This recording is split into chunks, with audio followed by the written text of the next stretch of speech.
نحمده ونصلي على رسوله الكريم اما بعد فاعوذ بالله من الشيطان الرجيم بسم الله الرحمن الرحيم رب اشرح لي صدري ويسر لي امري واحلل عقدة من لساني يفقهوا قولي. باب صدقۃ المرأة من مال الزوج، شوہر کے مال سے بیوی کے صدقہ کرنے کا بیان. یعنی پہلے تو تھا اپنے مال میں سے، اب یہ ہے کہ کسی اور کے مال میں سے آپ کتنا کر سکتے ہیں. الفصل الاول عن عائشہ قالت قال رسول اللہ صلی اللہ علیہ وسلم اذا انفقت المرأة من طعام بیتها غیر مفسدة كان لها اجرها بما انفقت ولزوجها اجره بما كسب وللخازن مثل ذلك لا ينقص بعضهم اجر بعض شيئا. متفق علیہ.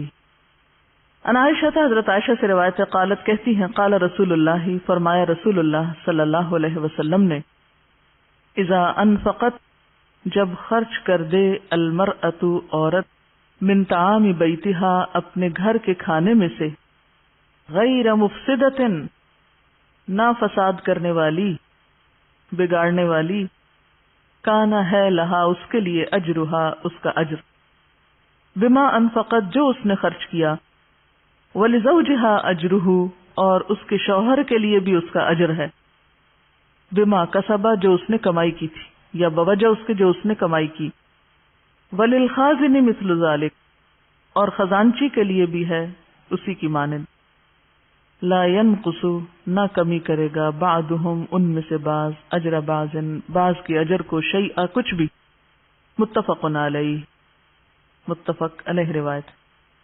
حضرت عائشہ رضی اللہ عنہا کہتی ہیں کہ رسول اللہ صلی اللہ علیہ وسلم نے فرمایا کہ جب عورت اپنے گھر کے کھانے میں سے خرچ کرے اور اسراف نہ کرے، فساد نہ کرے، تو اس کو صدقہ کرنے کا ثواب ملے گا، اور شوہر کو اس کی کمائی کا ثواب ملے گا، اور خازن کو، خزانچی کو اتنا ہی ثواب ملے گا، وہ دوسروں کے مال کو آگے دے رہا ہے، اور ان کے ثواب میں سے کسی کا ثواب کوئی کمی نہیں کرے گا. یعنی ایک کو ثواب اگر ملا تو وہ دوسرے کے حصے میں سے نہیں دیا جائے گا، بلکہ اللہ تعالیٰ اپنی خاص رحمت سے عطا کرے گا. تو اس سے کیا پتہ چلتا ہے کہ اگر مال کسی اور کا ہے اور اس پر امین کوئی دوسرا ہے، مثلا شوہر کا مال ہے، بیوی امین ہے شوہر کے مال کی، امانت دار ہے، اس کی منتظم بھی ہے، اس کو مینیج بھی کرتی ہے، خود بھی استعمال کر رہے ہیں، بچوں پہ، گھر والوں پہ، اور اس کے ساتھ ساتھ ایک اعتدال کے ساتھ صدقہ.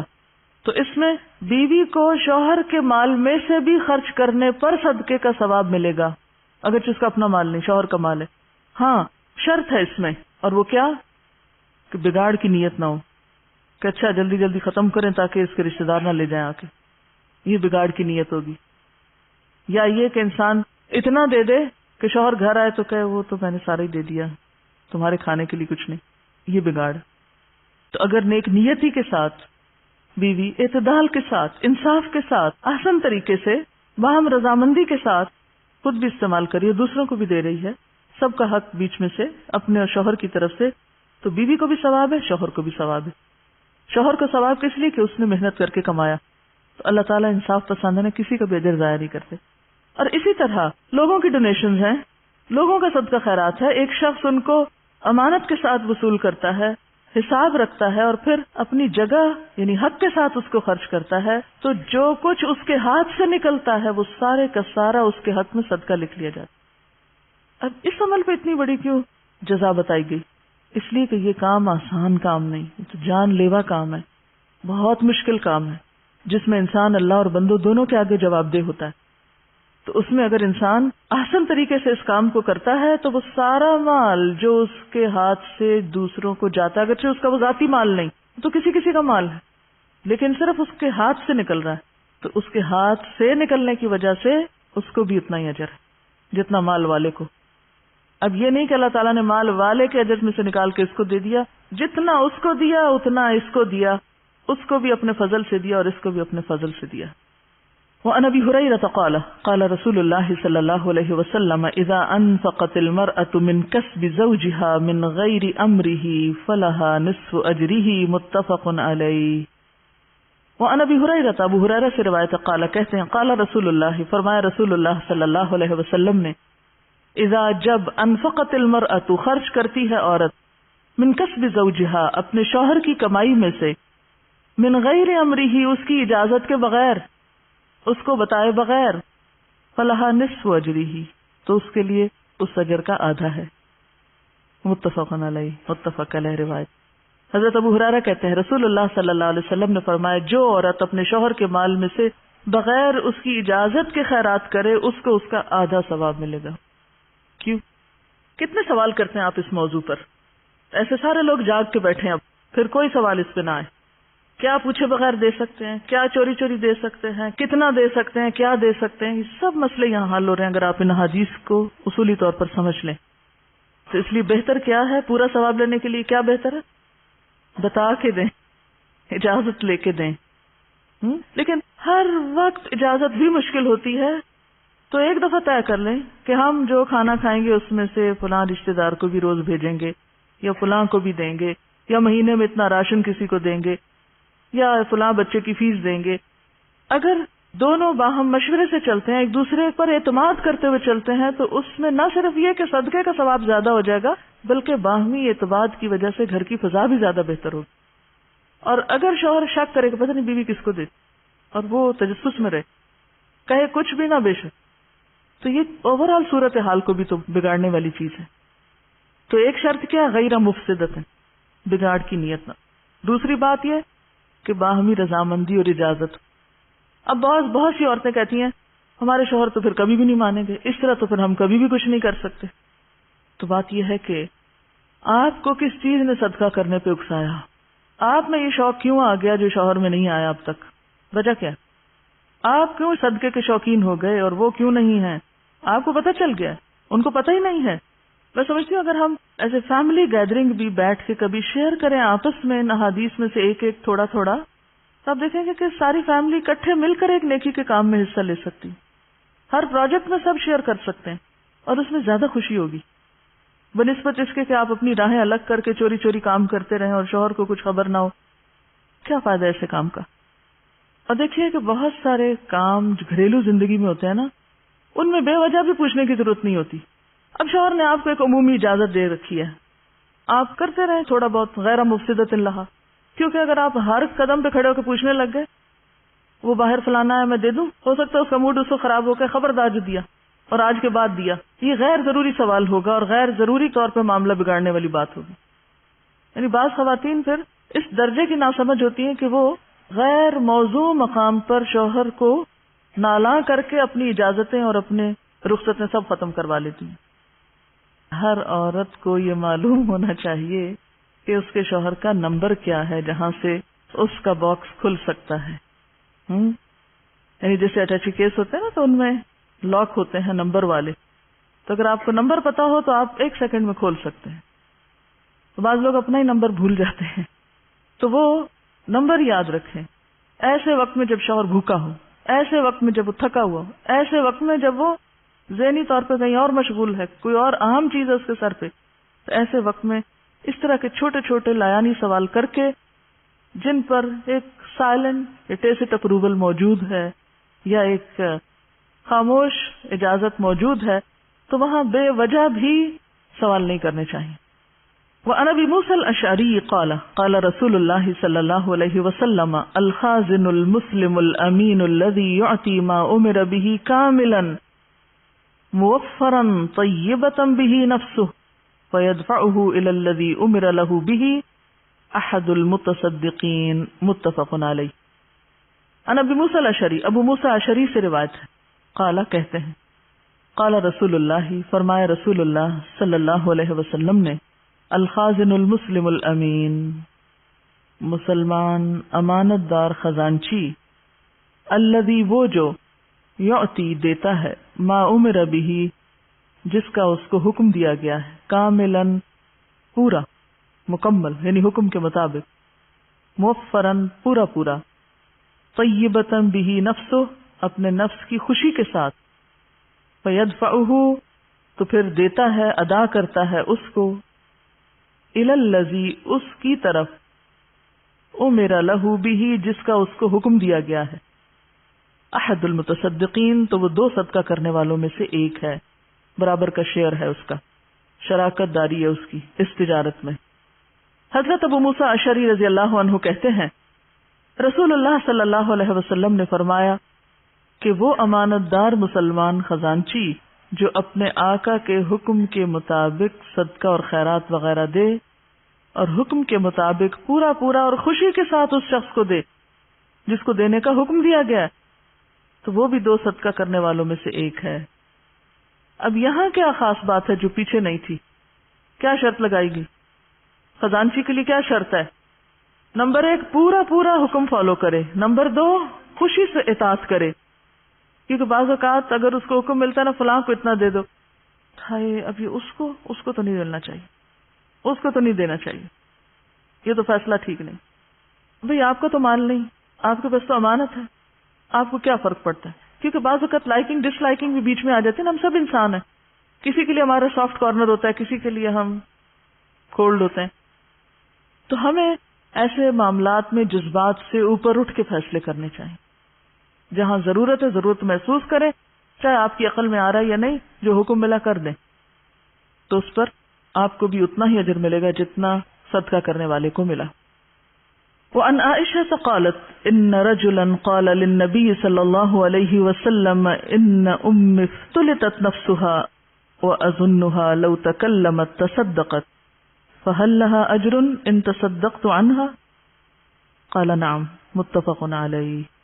عن عائشة حضرت عائشہ سے روایت ہے، قالت کہتی ہیں، ان رجلا بے شک ایک شخص، قال کہنے لگا، للنبی نبی صلی اللہ علیہ وسلم سے، ان امی بے شک میری ماں، افتلتت اچک لی گئی، نفسہا اس کی روح یعنی اچانک وفات پا گئی، واظنہا اور میں سمجھتا ہوں، لو تکلمت اگر وہ بات کر سکتی، تصدقت تو صدقہ کرتی یعنی صدقے کی وصیت کرتی، فہل لہا اجر تو کیا اس کے لیے کوئی اجر ہے، ان تصدقت عنہا اگر میں اس کی طرف سے صدقہ کروں؟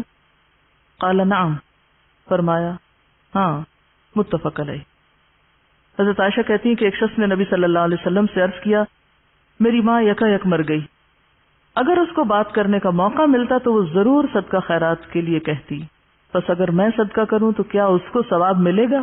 آپ نے فرمایا ہاں۔ باب کون سا ہے؟ کسی دوسرے کے مال میں سے صدقہ کرنا، چاہے شوہر ہے یا ماں ہے یا اپنا مال ہے اور آپ ماں باپ کے لیے خرچ کر رہے ہیں، ان کے نام پہ صدقہ کر رہے ہیں، تو اس میں آپ کو بھی اجر ملے گا اور ماں باپ کو بھی ملے گا، ٹھیک ہے؟ یعنی ایک صورت ہے شوہر کے مال میں سے خرچ کرنا، دوسری صورت ہے خزانچی کا بیت المال میں سے خرچ کرنا جیسا حکم ملا اس کے مطابق، تیسری صورت ماں باپ کے فوت ہونے کے بعد اپنے مال میں سے ان کے لیے خرچ کرنا، ان کی طرف سے صدقہ کرنا، تو یہ سب کرنے والے کو بھی اجر ملتا ہے اور جس کی طرف سے کیا جا رہا ہے اس کو بھی۔ اور خاص طور پر اگر کسی نے والدین کو ستایا ہو یا نافرمانی کی ہو تو کفارے کے طور پر بھی اس کو صدقہ کرنا چاہیے۔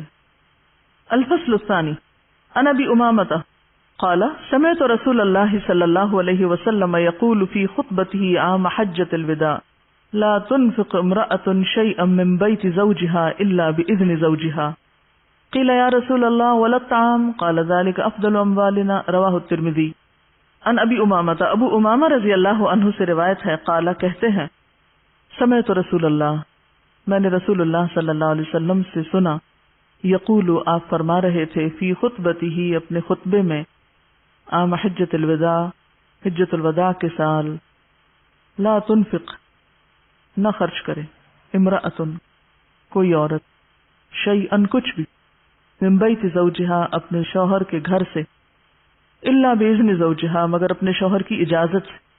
قیل یا رسول اللہ کہا گیا اللہ کے رسول صلی اللہ علیہ وسلم، ولا طعام اور نہ کھانا؟ قال فرمایا ذالک افضل اموالنا یہ تو ہمارے مال میں سے بہترین مال ہے، رواہ الترمذی اس کو ترمذی نے روایت کیا۔ حضرت ابو امامہ کہتے ہیں کہ میں نے رسول اللہ صلی اللہ علیہ وسلم کو خطبہ حجۃ الوداع میں یہ فرماتے سنا کہ بیوی اپنے شوہر کے گھر میں سے اس کی اجازت کے بغیر کچھ خرچ نہ کرے۔ پوچھا گیا اللہ کے رسول صلی اللہ علیہ وسلم کھانا بھی نہیں؟ فرمایا کھانا بھی نہیں۔ اس کے بعد فرمایا کھانا تو ہمارے مال میں سے بہترین مال ہے۔ اب پیچھے آپ دیکھ رہے ہیں کہ اجازت ہے اور یہاں پر اجازت نہیں، تو پھر کرنا کیا چاہیے؟ حالات کے مطابق یعنی بعض شوہر کچھ بھی دینے میں روادار یا راضی نہیں، یا یہ کہ بالکل ان کو کچھ خبر نہیں کہ ان کا گھر کا مال کدھر جا رہا ہے. تو اصل چیز اس میں یہ ہے کہ شوہر کے مال میں سے اگر کچھ ہے تو اس کو علم ہونا چاہیے کہ بیوی کہاں کہاں لگا رہی. یعنی پچھلی حدیث میں فساد سے بچتے ہوئے خیرات کرنے کے لیے گیا، تو فساد سے بچنا کس طرح ہوگا؟ حکمت کے ساتھ، کہ شوہر کے علم میں ہو. ضروری نہیں کہ ہر روز کی کوانٹٹی علم میں ہو، لیکن اس کے علم میں ہو کہ اس کے مال میں سے گھر کے باہر بھی کچھ جا رہا ہے. وعن سعد قال لما بايع رسول الله صلى الله عليه وسلم النساء قامت امرأة جليلة كأنها من نساء مدر فقالت يا نبي الله إنا كل على آبائنا وأبنائنا وأزواجنا فما يحل لنا من أموالهم قال الرطب تأكلنه وتهدينه رواه ابو داود. وعن سعد، اور سعد سے روایت ہے رضی اللہ عنہ، قال کہا، لما جب بایا بیعت کی رسول اللہ صلی اللہ علیہ وسلم نے النساء عورتوں سے، قامت کھڑی ہوئی، امرأتن ایک عورت، جلیلتن جلیل القدر، کأنہا گویا کہ وہ، من نساء مدر کی عورتوں میں سے تھی. مدر قبیلے کا نام ہے. فقالت تو کہنے لگی، یا نبی اللہ، اے اللہ کے نبی، انا بے شک ہم، انا کلن علی آبائنا و ابنائنا و ازواجنا، کلن بوجھ ہیں، علی اوپر، آبائنا اپنے باپوں کے، و ابنائنا اور اپنے بیٹوں کے، و ازواجنا اور اپنے شوہروں کے. فما تو نہیں یحل لنا ہمارے لیے حلال، من اموالہم ان کے مال میں سے. قال فرمایا، الرطب تازہ مال، تأکلنہ تم اس میں سے کھاؤ، وتہدینہ اور اس میں سے ہدیہ بھی بھیجو. اب آپ دیکھیے کہ اوپر کی حدیث بھی کس میں سے ہے؟ حجۃ الوداع کے موقع کی، اور یہاں شاید فتح مکہ کے بعد جو خواتین سے بھی بیعت ہوئی تھی اس موقع کی. حضرت سعد کہتے ہیں کہ جب عورتوں سے رسول اللہ صلی اللہ علیہ وسلم نے بیعت لی تو ایک جلیل القدر عورت جو کہ غالباً قبیلہ مضر کی عورتوں میں سے تھی کھڑی ہوئی اور عرض کیا، اللہ کے نبی صلی اللہ علیہ وسلم، ہمارا بار ہمارے والدین پر، ہمارے بیٹوں پر اور ہمارے شوہروں پر ہے، بس کیا ہمارے لیے یہ جائز ہے کہ ہم ان کے مال میں سے ان کی اجازت کے بغیر کچھ خرچ کریں؟ آپ نے جواب میں ارشاد فرمایا، تازہ مال کھاؤ بھی اور ہدیے کے طور پر بھیجو بھی. تازہ مال میں سے کیا ہے؟ کھانے پینے کی چیزیں جو رکھ دی تو خراب ہو جائیں گی. اب یہ دو حدیثیں بھی بظاہر ایسے لگ رہا ہے کہ ظاہری طور پر مختلف ہیں، لیکن پھر بات وہی ہے کہ آپس کا اعتماد ایسے کاموں میں ضروری ہے جو انسان کی فیملی لائف سے متعلق ہوں. الفصل الثالث، تیسری فصل.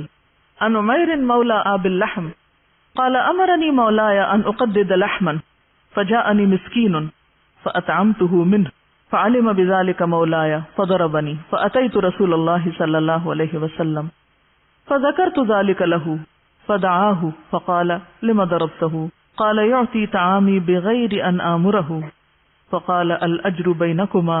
وفي رواية قال كنت مملوكا فسألت رسول الله صلى الله عليه وسلم اتصدق من مال موالي بشيء قال نعم والاجر بينكما نصفان رواه مسلم. عن عمیر سے روایت ہے مولا اب اللحم جو ابو اللحم کے آزاد کردہ غلام تھے. قال کہا، امرنی حکم دیا مجھ کو، مولایا میرے آقا نے، ان اقددا کہ میں ٹکڑے ٹکڑے کروں، لحمن گوشت کے، یعنی گوشت کھانے کے لیے ٹکڑے کروں، کاٹوں. فجاءنی مسکین تو میرے پاس ایک مسکین آ گیا، فاطعمتہ منہ تو میں نے اس میں سے اس کو بھی کھلا دیا. فعلما تو جان لیا یا پتہ چل گیا، بذالک اس بات کا، مولایا میرے آقا کو. فضربنی تو اس نے مارا مجھے. فاتیت تو میں آ گیا رسول اللہ صلی اللہ علیہ وسلم، رسول اللہ صلی اللہ علیہ وسلم کے پاس. فذکرت ذالک لہ تو میں نے آپ سے یہ بات ذکر کی، یعنی شکایت لگائی. فدعاہ تو آپ نے اس کو بلا لیا، یعنی میرے آقا کو. فقالا تو پوچھا، لما ضربتہ تم نے اس کو کیوں مارا؟ قالا کہا، یعطی طعامی یہ دیتا ہے میرا کھانا، بغیر ان آمرہ بغیر اس کے کہ میں اس کو حکم دوں. فقالا تو فرمایا، الاجر بینکما اجر تم دونوں کے درمیان یعنی مشترک ہے. وفی روایت قال اور ایک اور روایت میں آتا ہے کہ اس نے کہا، کنت مملوکن کہ میں مملوک تھا. غلام تھا. فسألت رسول اللہ، تو میں نے سوال کیا رسول اللہ صلی اللہ علیہ وسلم سے، اتصدق من مال موالی بشیء، کیا میں اپنے آقا کے مال میں سے کچھ خرچ کر سکتا ہوں، صدقہ کر سکتا ہوں؟ قال نعم، تو آپ نے فرمایا ہاں. والاجر بینکما نصف، اور اجر تم دونوں کے درمیان آدھا آدھا ہوگا. رواہ مسلم، اسے مسلم نے روایت کیا ہے. حضرت عمیر ابو اللحم کے آزاد کردہ غلام کہتے ہیں کہ میرے آقا نے مجھے حکم دیا کہ میں گوشت کے ٹکڑے بناؤں. اتنے میں ایک فقیر آ گیا اور میں نے اس کو گوشت کھلایا. جب میرے آقا کو یہ معلوم ہوا تو اس نے مجھے مارا. پس میں آپ کی خدمت میں حاضر ہوا اور واقعہ بیان کیا. آپ نے میرے آقا کو طلب فرمایا اور پوچھا، تم نے اپنے غلام کو کیوں مارا؟ اس نے عرض کیا، وہ میرا کھانا میری اجازت کے بغیر دے دیتا ہے. آپ نے فرمایا، تم دونوں کو ثواب ملے گا.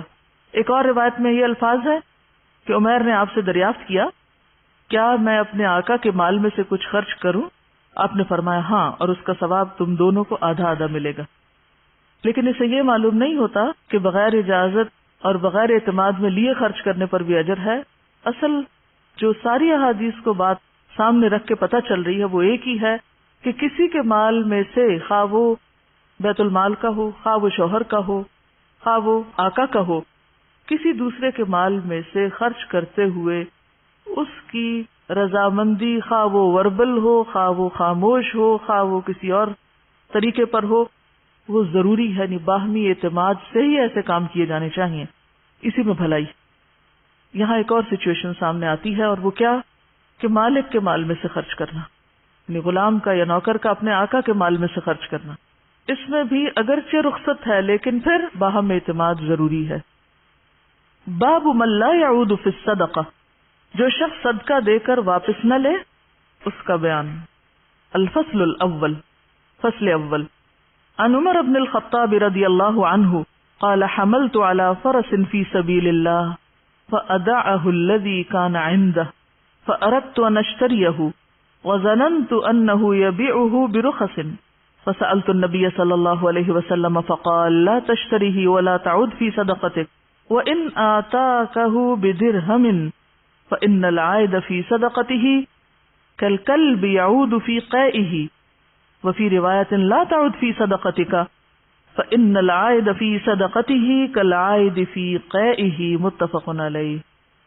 عن عمر بن الخطاب، عمر بن خطاب رضی اللہ عنہ سے روایت ہے، قال، کہا، حملت علی فرس، میں نے سوار کرایا ایک گھوڑے پر، فی سبیل اللہ، اللہ کے راستے میں، یعنی کسی شخص کو اللہ کے راستے میں اپنا گھوڑا دیا. فأداعه، تو اس نے اس کو ضائع کر دیا، اس کی قدر نہ کی.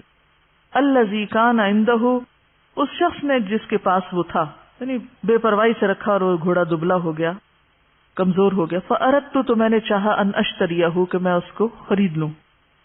وظننت، اور میرا خیال تھا، انہ، بے شک وہ، یبیعہ، اسے بیچ دے گا، برخص، سستے داموں. فسألت النبی، تو میں نے سوال کیا نبی صلی اللہ علیہ وسلم سے. فقال، تو آپ نے فرمایا، لا تشتری، مت خریدو اس کو، ولا تعود، اور نہ لوٹو، فی صدقتک، اپنے صدقے میں. وَإِنْ آتَاكَهُ بِدِرْهَمْ، خواہ وہ تم کو اسے ایک درہم میں بیچے یا دے. فَإِنَّ الْعَائِدَ، کیونکہ لوٹنے والا، واپس لینے والا، فی صدقتہ، اپنے صدقے میں، کل کتے کی طرح ہے، یعود، جو لوٹتا ہے، فی قیئہ، اپنی ہی قے میں. وفی روایت، اور ایک اور روایت میں ہے، لا تعود فی صدقتک، نہ لوٹو اپنے صدقے میں، یعنی نہ واپس لو اپنے صدقے کو. فإن العائد، کیونکہ لوٹنے والا، فی صدقتہ، اپنے صدقے میں، کالعائد فی قیئہ، اپنی ہی قے میں لوٹنے والے کی طرح ہے. متفق علیہ. حضرت عمر بن خطاب کہتے ہیں کہ میں نے ایک شخص کو اللہ کی راہ میں گھوڑے پر سوار کیا اور اس نے اس گھوڑے کو خراب کر دیا. میں نے ارادہ کیا کہ میں اس کو اس سے خرید لوں، اور میرا خیال تھا کہ وہ اس کو سستا بیچ ڈالے گا. بس میں نے آپ سے پوچھا، آپ نے فرمایا، اپنے صدقے کو واپس مت لو، اگرچہ وہ تجھ کو ایک درہم قیمت میں دے، اس لیے کہ اپنے صدقے کو واپس لینا ایسا ہے جیسے کہ کتا قے کرے اور اس کو پھر چاٹ لے. اور ایک روایت میں یہ الفاظ ہیں کہ آپ نے فرمایا، اپنے صدقے کو واپس نہ لو، اس لیے کہ صدقے کو واپس لینے والا اس شخص کی طرح ہے جو قے کر کے اس کو چاٹ لے. یعنی ایک روایت میں کتے کا لفظ ہے اور ایک روایت میں انسان کا لفظ ہے کہ ایسا انسان جو اپنی ہی قید چاٹے وہ کس قدر گھنانا کام کرتا ہے، تو دینے کے بعد چیز واپس لینے والا بھی کچھ ایسی ہی مکروہ حرکت کرتا ہے۔ ان کا سوال یہ ہے کہ اگر کوئی شخص کسی کو صدقہ دے اور دیکھے کہ جس کو وہ چیز دی گئی ہے وہ اس کو ضائع کر رہا ہے، بے پرواہی کر رہا ہے اس کے ساتھ، تو کیا پھر آئندہ اس کو کچھ دیا جائے یا نہ؟ تو یہ حالات پہ ڈیپینڈ کرتا ہے۔ اگر آپ نہیں دینا چاہتے آئندہ کہ وہ شخص ناقدرہ ہے، چیز کو استعمال نہیں کرتا، ضائع کرتا ہے، تو پھر آپ کے پاس اختیار ہے کہ آپ اس کو چاہیں تو دیں چاہیں تو نہ دیں، لیکن دینے کے بعد اس سے وہ چیز واپس نہیں لے سکتے، خواہ وہ اس کو خراب کرے۔ ایک مرتبہ الہدیٰ میں کچھ اسٹال لگتا تھا یہ گھر کے فالتو سامان کا، تو میں نے اس میں کوئی چیز دی، تو اب کسی کو پتا چل گیا کہ یہ میری چیز ہے، انہوں نے کہا کہ اچھا انہوں نے دی، انہوں نے پھر اس کو خرید لیا اور لا کے پھر میرے گھر رکھ دیا۔ اس میں نے نہ نہیں کی، اس لیے کہ میں نے تو نہ چاہا نہ کچھ، اس کے بعد میں نے استعمال بھی نہیں اس کو کیا، لیکن یہ ہے کہ یہ صورت بھی بعض اوقات ہوتی ہے کہ آپ کسی کو چیز دیتے، وہ گھومتے گھومتے پھرتے دوبارہ آپ کے پاس ہی لوٹ آتی۔ یہ لوٹنا جو ہے یہ مختلف ہے، ایک ہے لوٹانا اور ایک ہے اس کا کسی طریقے سے لوٹ آنا جو کہ آپ کے ارادے، خواہش اور نیت کے بغیر ہو، تو اس میں کوئی حرج نہیں، کیونکہ اس کی دلیل کیا کہ حرج نہیں۔ صحابہ کرام کے ہاں ایسا ہوتا تھا کہ ایک چیز اتنے لوگوں میں گھومتی کہ واپس اسی تک پہنچ جاتی جس نے دی ہوتی تھی، تو یہ مختلف صورت ہے۔ حدیث میں یہ بھی آتا نا کہ ما جاءک من غیر سؤال فخذہ وتمولہ، جو چیز تمہارے پاس مانگے بغیر آئے تو اس کو لے لو اور اس کو اپنا مال بنا لو۔ وعن بریدہ قال كنت جالسا عند النبي صلی اللہ علیہ وسلم اذ اتته امرأة فقالت یا رسول اللہ انی تصدقت على امی بجاریہ وانها ماتت قال وجب اجرك وردها عليك الميراث قالت یا رسول اللہ انه كان عليها صوم شهر افاصوم عنها قال صومي عنها قالت انها لم تحج قط افاحج عنها قال نعم حجی عنها رواہ مسلم۔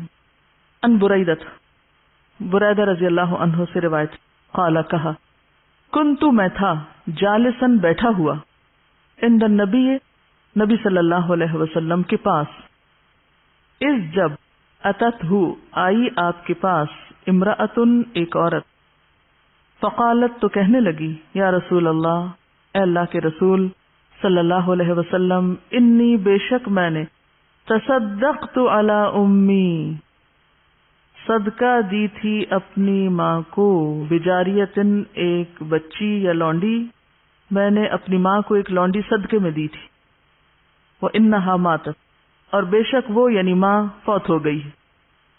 قال فرمایا وجب اجرکی تمہارا اجر واجب ہو گیا، لازم ہو گیا، وردہا علیک المیراث اور پھیر دیا اس کو تم پر میراث نے، یعنی وہ لونڈی واپس تمہارے پاس ہی آ گئی۔ قالت کہنے لگی یا رسول اللہ اے اللہ کے رسول صلی اللہ علیہ وسلم، انہو بے شک بات یہ کہ کان علیہا صوم شہر، اس پر ایک مہینے کے روزے باقی ہیں، افا اصوم عنہا کیا میں ان کی طرف سے روزے رکھ لوں؟ قال صومی عنہا فرمایا ہاں ان کی طرف سے روزے رکھو، یعنی قضا کے۔ قالت کہنے لگی انہا لم تحج قط، انہوں نے کبھی حج بھی نہیں کیا تھا، افا احج عنہا کیا میں ان کی طرف سے حج کر لوں؟ قال نعم فرمایا ہاں حجی عنہا ان کی طرف سے حج کر لو، رواہ مسلم، اسے مسلم نے روایت کیا۔ حضرت بریدہ رضی اللہ عنہ کہتے ہیں کہ میں آپ کے پاس بیٹھا تھا، ایک عورت نے حاضر ہو کر عرض کیا، اے اللہ کے رسول صلی اللہ علیہ وسلم، میں نے اپنی ماں کو ایک لونڈی صدقہ دی تھی، اب میری ماں مر گئی تو میں اس کو واپس لے لوں؟ آپ نے فرمایا تیرا ثواب تجھ کو ملے گا اور میراث نے اس لونڈی کو تیری طرف واپس کر دیا، یعنی تقسیم میں پھر وہ تمہارے پاس آ گئی۔ عورت نے پھر پوچھا اللہ کے رسول صلی اللہ علیہ وسلم، میری ماں پر مہینے بھر کے روزے واجب تھے، کیا میں اس کی طرف سے یہ روزے رکھ لوں؟ آپ نے فرمایا اس کی طرف سے روزے رکھ لو۔ پھر اس نے پوچھا کہ میری ماں نے کبھی حج نہیں کیا، کیا میں اس کی طرف سے حج کر لوں؟ آپ نے فرمایا ہاں اس کی طرف سے حج کر لو۔ تو اس سے کیا پتہ چلتا ہے؟ پہلی بات تو یہ کہ بعض اوقات آپ اپنے ماں باپ کو کوئی چیز دیتے ہیں، تحفے میں دیتے ہیں، تو جو تحفہ آپ دیتے ہیں وہ بھی آپ کے حق میں کیا لکھا جاتا ہے؟ عام معروف اصطلاح میں تو ماں باپ کو صدقہ نہیں دیا جاتا، لیکن ماں باپ کی ضرورت کے لیے یا ماں باپ کو خوش کرنے کے لیے آپ کوئی بھی چیز ان کو دیتے ہیں، تو عموماً کیا ہوتا ہے، ماں باپ بوڑھے ہوتے ہیں، کبھی استعمال نہیں بھی کرتے، وہ چیزیں رکھ چھوڑتے ہیں، سنبھالتے رہتے ہیں. جب وہ فوت ہو جاتے ہیں اب وہی چیزیں پھر کدھر جاتی ہیں؟ تقسیم ہوتی ہیں. کس کے پاس جاتی ہیں؟ اولاد کے پاس جاتی ہیں. بعض اوقات آپ کے حصے میں وہی چیز آ جائے گی جو آپ نے دی تھی، تو اب آپ کیا اس کو لے سکتے ہیں؟ یہ پھر اسی طرح کا مسئلہ نا جو پیچھے گزرا کہ تحفہ پلٹ کے آپ ہی کے پاس آ گیا جو آپ نے دیا تھا. تو اسی طرح ماں باپ کو دیا ہوا بھی میراث میں واپس آپ کے پاس آ گیا، تو اس کی اجازت ہے، ایسا کیا جا سکتا ہے. لیکن اجر محفوظ ہے، اجر بھی مل گیا اور چیز بھی مل گئی. پھر انہوں نے پوچھا کہ میری ماں کے ذمے روزے ہیں، روزے رکھ لوں؟ فرمایا رکھ لو. میری ماں نے حج نہیں کیا، حج کر لوں ان کی طرف؟ فرمایا ہاں ان کی طرف سے حج کر لو. تو اس سے کیا پتہ چلتا ہے کہ بہترین احسان جو انسان کر سکتا ہے اس کا آغاز کہاں سے کرے؟ ماں باپ سے کرے. وآخر دعوانا ان الحمد للہ رب العالمین. سبحانک اللہم وبحمدک نشہد ان لا الہ الا انت نستغفرک ونتوب الیک.